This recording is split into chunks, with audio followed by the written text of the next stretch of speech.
ugrilarni kuydirib yo'q qilib tasharkan.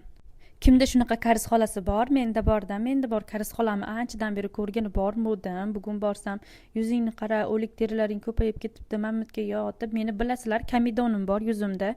O'shani bir kamidonni kamaytirish maqsadida karis xolam menga har xil protseduralarni qildilar. Bir 2-3 marta olsang, xudo xolasa kamidonlaring butunlay yo'qolib ketadi deb aytdilar. Bilasizlar, kamidon, ugri sразу yo'qoladigan narsa emas.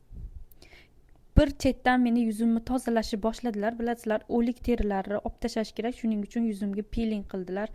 Piling qilib yuzimni yaxshilab o'lik terilarni tushirgandan keyin ko'rsanglar bo'ladi, yuzim sразу o'zgarishni boshladi. Menga har xil maslahatlar berdilar va toner bilan yuzimni yaxshilab artib, mana bu apparatni menga tushuntirishni boshladilar. Ertalab, obedda, kechki payt ishlatsa bo'ladi. Bu qanday?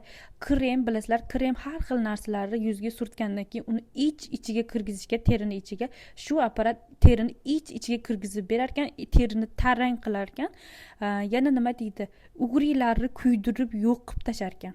Kimda kim notekis yuzi, ugrilari, kamidonlardan qiynalayotgan bo'lsa, men profillarni atmetga qilib qo'yaman. Bitta protseduralar atik 50 ming won ekan. Koreya bo'ylab bemalol murojaat qilsanglar bo'ladi, to'planib va Chongju shahridagilar bemalol Asiya oshxonasiga borsanglar 50 ming wonga qilib qo'yadilar. Yana bitta protsedurasi ham bor.